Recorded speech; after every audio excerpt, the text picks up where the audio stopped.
When we are ready to level and split a cake for layers, I find it helpful to have some parchment underneath my work surface. I have my turntable, which I've oiled well to make sure that is spinning freely. You want to make sure the turntable is working with you to help you.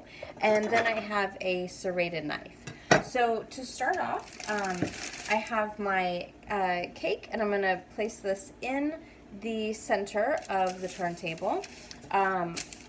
Then what I'm going to do is get down on eye level, and I'm going to check and see what the low spot of the cake is. So for me right here, it's about right here. I don't need to go all the way down to kind of where the edge is here, because I would lose too much cake there. So I'm going to start just a little bit above. So I'm working here, if I imagine this is a clock, 12, 3, 6, and 9. So I'm working here at 3 o'clock. And I'm keeping my hand right on top of the cake. You want to watch that your thumb doesn't come down. Otherwise, you can end up cutting yourself. So I'm going to start it here. And you're letting the knife do the work. And I'm only working about 1 inch in. So that's really the width of the blade. So I'm using the turntable. I'm keeping my knife here at 3 o'clock and using the turntable to move the cake around. So once I get back to where I started, now I can move in another inch, sawing, letting that knife do the work, not pressing too hard because it can break away. And now I get all the way to the center, and you see my knife has never, it's never reached the halfway point. Okay, lift that away. Now I'm going to come back and check one more time to make sure this is level, and then I can just shave off a little bit that is a little too high. I'm always working with a well-chilled cake so that way I can have something that's a lot sturdier. So I always plan to make my cakes the day ahead, and then I can refrigerate them overnight and know that they are well chilled, and that way I can move things around a lot easier. A cake that's room temperature is very crumbly and too delicate. So now I'm going to split this halfway. So again, I'm working at the 3 o'clock position, hand on top, just working about 1 inch in and moving the turntable around so my knife stays at 3 o'clock. Just nice, gentle sawing motion, letting that blade work for you. And I got back to where I started, so now I'm going to move in another inch. Nice sawing back and forth motion. And now I can work into the middle and lift that off, and now I have 2 perfect layers. So now I'll do the same thing with my second cake. Okay.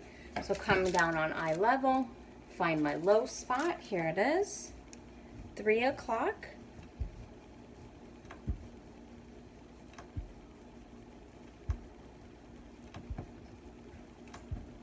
And now working into the center, take that away. Come back down on eye level, check for any spots that may be a little bit high, and we can just shave those off. I'm going to do a little high over here. Did not do as good a job on this one.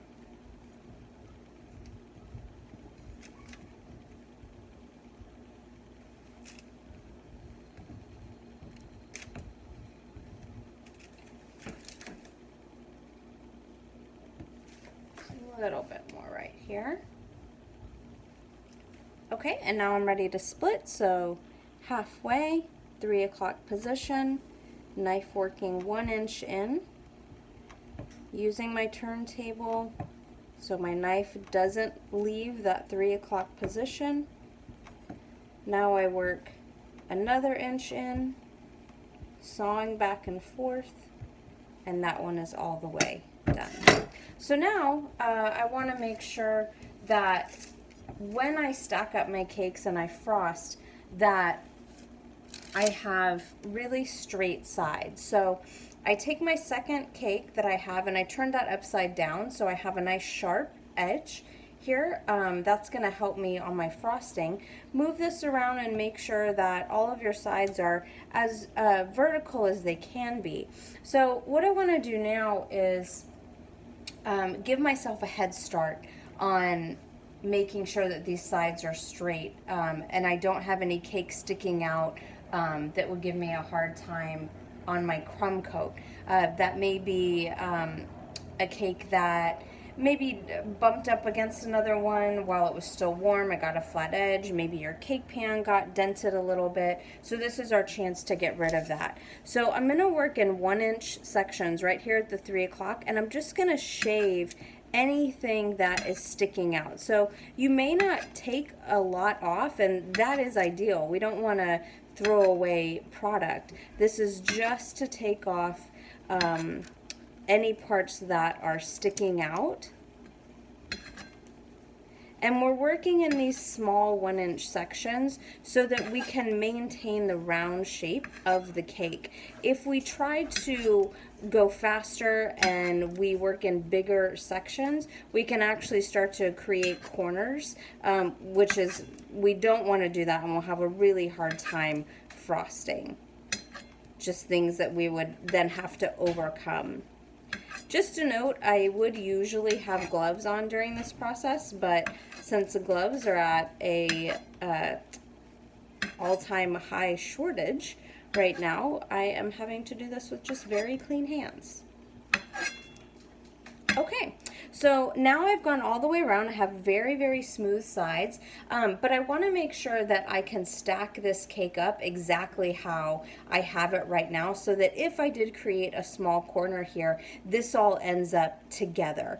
So I'm just going to cut about 1/4 to 1/2 inch deep notch right here, so that you can see just that little cut there, so that this will be my mark point for when I reassemble my cake. It'll be back in the same spot. So that is leveling and splitting a cake.